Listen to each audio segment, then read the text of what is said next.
Bismillahirrahmanirrahim. Assalamualaikum warahmatullahi wabarakatuh. Perkenalkan, nama saya Syakira Nur Aini Alesti dengan nomor NIM 12440200160. Di video kali ini saya akan memenuhi tugas ujian tengah semester dari pelajaran ilmu dakwah. Langsung saja, untuk yang pertama saya akan menjelaskan tentang apa itu dakwah secara bahasa ataupun secara istilah. Kata dakwah berasal dari kata da'a yad'u da'watan atau bisa diartikan sebagai mengajak, menyeru ataupun memanggil. Ataupun juga jika secara bahasa atau secara etimologis, dakwah berasal dari kata al-nida yang artinya menyeru ataupun memanggil. Kemudian jika menurut istilah atau menurut etimologis, artinya mengajak manusia kepada kebaikan petunjuk Allah Subhanahu wa Ta'ala. Kata dakwah yang mengajak kepada kebaikan antara lain juga disebutkan dalam Quran surat Al-Baqarah ayat ke-221 yang akan saya bacakan. A'udzubillahi minasyaitonirrajim. Bismillahirrahmanirrahim. Wallahu yad'u ilal jannati wal maghfirati biiznih wa yubayyinu ayatihi lin-nasi la'allahum yatazakkarun. Proses transformasi peran Islam kepada orang lain dengan cara mengajak, menginformasikan, kemudian memotivasi agar mad'u sesuai dengan petunjuk Al-Quran dan hadis. Dakwah bukan aktivitas memprovokasi, menghujat, meneror orang lain atas nama Islam. Kemudian ada juga ruang lingkup dakwah. Apa sih ruang lingkup dakwah? Ruang lingkup dakwah itu terbagi menjadi 3 unsur pokok. Yang pertama ada at-tauji, at-taghyir, dan ar-raja. Nah, untuk al-tauji yaitu memberikan tuntunan dan pedoman serta jalan hidup mana yang harus dijalani oleh manusia dan mana yang harus dihindari. Itu untuk penjelasan dari at-tauji. Oke. Kemudian yang kedua ada al-taghyir, yaitu mengubah dan memperbaiki keadaan seseorang atau masyarakat kepada suasana hidup baru yang disadarkan pada nilai-nilai Islam. Kemudian yang ketiga ada al-roja, yaitu memberikan pengharapan akan sesuatu nilai agama yang disampaikan. Kemudian apa itu objek material ilmu dakwah? Objek material ilmu dakwah adalah ajaran pokok agama Islam, Al-Quran dan Al-Sunnah, serta manifestasinya dalam semua aspek kehidupan umat muslim dalam sejarah Islam. Kemudian ada dai secara umum dan dai secara khusus. Apa sih dai secara umum? Dai secara umum adalah setiap orang yang melakukan dakwah, yaitu menyampaikan ajaran Islam kepada orang lain. Kewajiban berdakwah ini wajib dilakukan oleh semua umat muslim, baik laki-laki maupun perempuan. Kemudian, apa itu dai secara khusus? Dai secara khusus yaitu individu yang memiliki keahlian ataupun potensi lebih dalam bidang berdakwah.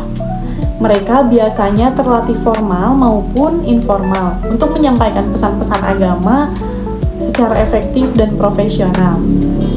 Dan untuk yang nomor 2 itu ada 3. Yang pertama ada manhaj istinbat, yang kedua ada manhaj iktibas, dan yang ketiga ada manhaj istiqra.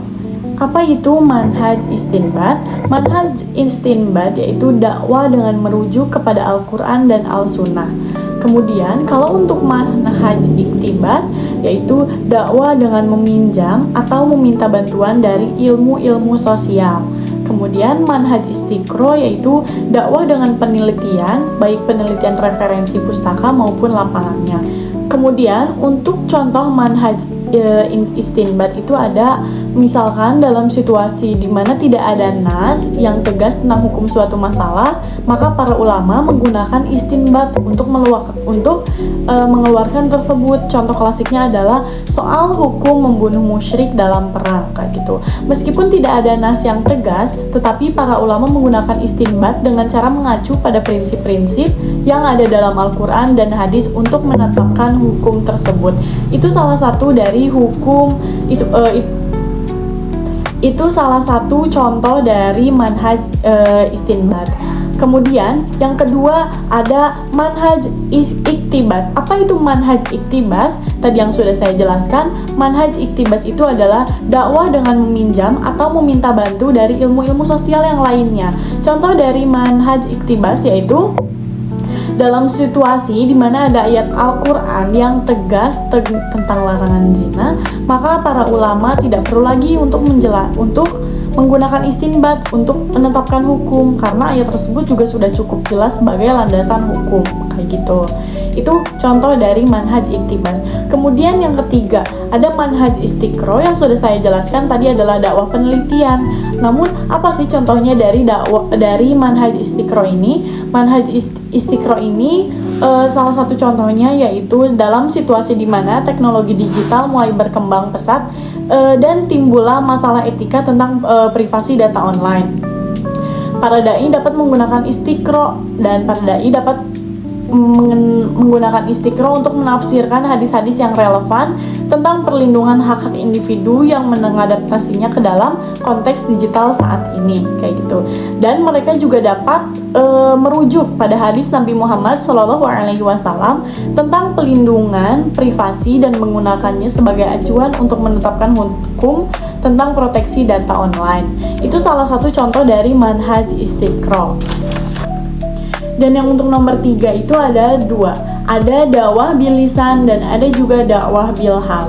Saya akan menjelaskan yang pertama yaitu ada dakwah bil lisan, itu ada tablik, irsyad, dan humas. Apa sih tablik? Ataupun mungkin biasa kita tahu dengan penyebaran pesan Islam. Dan tablik menurut bahasa artinya menyampaikan, dan tablik menurut istilah yaitu bentuk dakwah yang dilakukan dengan menyebarkan ajaran Islam melalui media. Kemudian objek ataupun sasarannya bersifat massal, seremonial, dan kolosal. Subjek dakwah ini disebut dengan da'i, kemudian objeknya juga disebut dengan mad'u, ataupun seperti khutbah, tausiah, ceramah, dan kultum. Tablik ini menggunakan media. Kemudian yang kedua ada irsyad. Menurut bahasa, arti irsyad artinya petunjuk, konseling, ataupun membimbing.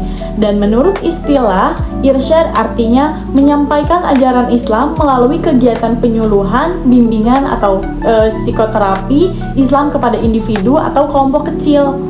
Dan dakwah irsyad ini bersifat berkelanjutan ataupun intensif.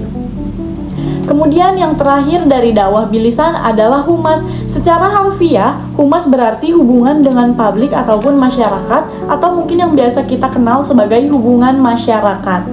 Kemudian, jika secara istilah, humas juga dapat diartikan bagian lembaga yang pemerintahan atau swasta yang melakukan kegiatan mencari dukungan publik bagi usaha-usahanya. Humas adalah usaha persuasi ataupun usaha persuasi itu mengajak, kayak gitu. Dengan humas berusaha untuk mempromosikan ide, mengajak meyakinkan audiens, mengakui prestasi ataupun mendukung sebuah posisi, kayak gitu. Public relation ini adalah proses komunikasi yang strategi, yang membangun hubungan saling menguntungkan antara organisasi dan publik, kayak gitu. Jadi untuk dakwah bilisan itu ada 3 yang tadi yang sudah saya sebutkan, ada tablik, ada irsyad, dan ada humas. Kemudian kita akan melanjutkan ke materi selanjutnya yaitu dakwah bilhal. Dakwah bilhal adalah salah satunya ada tadbir. Tadbir menurut bahasa yaitu manajemen ataupun pengelolaan. Dan menurut istilah kegiatan dakwah transformasi dan institusional ajaran Islam melalui kebijakan-kebijakan publik atau pemerintah, lembaga pendidikan, perusahaan, serta dan lain-lainnya. Nah, kemudian karakteristik yang menonjol dalam dakwah tadbir ialah fungsi manajemen itu sendiri, kayak gitu. Dan yang untuk nomor 4 yaitu ragam konteks dakwah. Ragam konteks dakwah itu ada berbagai macam, dan yang saya sebutkan ada 7 karena ragam konteks dakwah itu ada 7. Yang pertama itu ada dakwah nafsiyah, yang kedua ada dakwah fardiyah, yang ketiga ada fi'ah qalilah, yang keempat ada fi'ah katsiroh, yang kelima ada dakwah hizbiyah, yang keenam ada dakwah ummah, yang ketujuh ada dakwah syu'ubiyah qabailiyah. Yang pertama saya akan menjelaskan tentang dakwah nafsiyah. Dakwah nafsiyah itu yaitu dakwah kepada diri sendiri yang mungkin bisa diartikan sebagai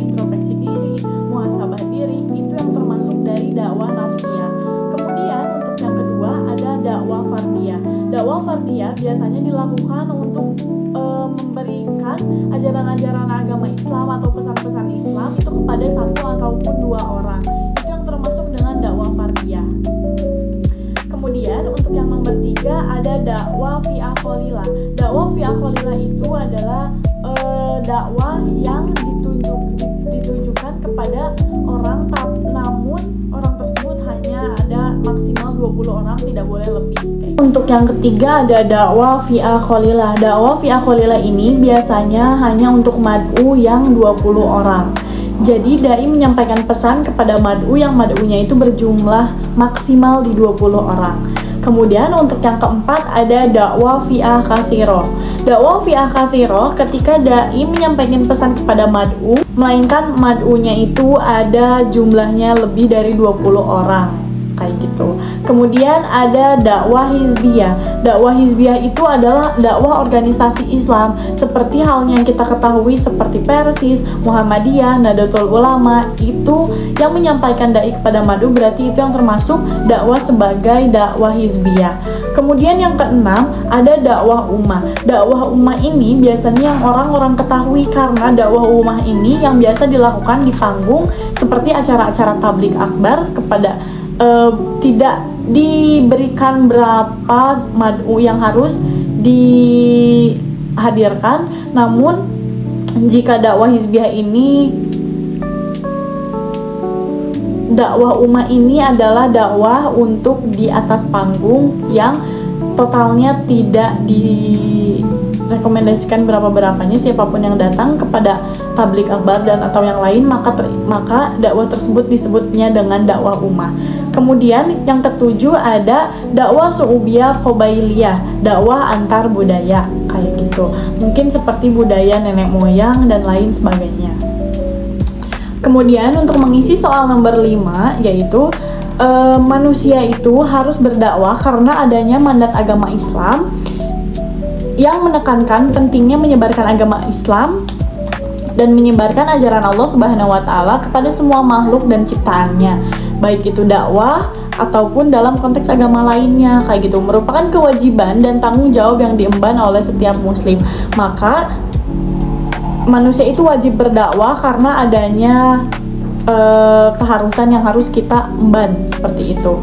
Kemudian yang pertama itu adalah landasan teori. Landasan teori secara teologis. Landasan teori secara teologis ini, dakwah adalah perintah langsung dari Allah Subhanahu wa taala yang tercantum dalam Al-Qur'an dan sunnah Nabi Muhammad SAW. Ada dua surat, yaitu surat An-Nahl ayat 25 dan juga surat Ali Imran ayat 104. Untuk surat An-Nahl ayat 125 itu yang artinya, serulah manusia kepada jalan Tuhanmu dengan hikmah dan pelajaran yang baik, dan bantahlah mereka dengan cara yang baik. Itu untuk arti dari surat An-Nahl ayat 125. Kemudian ada juga satu surat lagi dari surat Ali Imran ayat 104 yang artinya, dan hendaklah di antara kamu segolongan umat yang menyeru kepada kebajikan, menyuruh kepada yang ma'ruf dan mencegah dari yang munkar. Merekalah orang-orang yang beruntung. Dari ayat-ayat tersebut dijelaskan bahwa Allah Subhanahu wa taala memerintah kepada umatnya untuk menyebarkan kebaikan dan mencegah kemungkaran. Jadi dari Al-Qur'an juga sudah jelas bahwa Allah itu memberitahu kepada umatnya untuk mendekati perintahnya dan menjauhi larangannya kayak gitu, ataupun risalah Islam kepada umat manusia agar mereka mengenal ajaran yang benar serta kembali kepada Allah Subhanahu wa taala. Itu untuk landasan teologis yang pertama. Kemudian yang kedua ada landasan sosiologi. Landasan sosiologis, secara sosiologis dakwah bertujuan untuk membangun masyarakat yang lebih baik dengan menyebarkan nilai-nilai kebaikan dan keadilan. Dakwah juga dapat menjadi sarana untuk menjaga harmoni sosial, memperkuat ikutan komunitas, serta mencegah perilaku-perilaku negatif dalam masyarakat. Di dakwah secara landasan sosiologis ini yaitu memperkuat ikatan dalam dakwah landasan sosiologis ini untuk memperkuat ikatan komunitas Seperti halnya jika kita ikut pengajian dan kemudian biasanya ustadz tersebut mengadakan volunteer. Nah, itu yang termasuk sebagai dakwah landasan sosiologis. Jadi kita mendapatkan relasi dari acara dakwah tersebut. Kemudian yang ketiga ada landasan filosofis. Secara filosofis, dakwah adalah ekspresi tanggung jawab moral setiap muslim. Dalam pandangan Islam, kehidupan di dunia ini adalah persingguhan sementara dan manusia diciptakan dengan tujuan untuk beribadah kepada Allah Subhanahu wa taala. Berdakwah adalah bentuk kepribadian kepada Allah dan berkontribusi seorang muslim terhadap kebaikan dunia, kayak gitu. Jadi inti dari soal nomor 5 ini adalah kita semua wajib berdakwah karena itu adalah sebuah keharusan yang harus kita lakukan.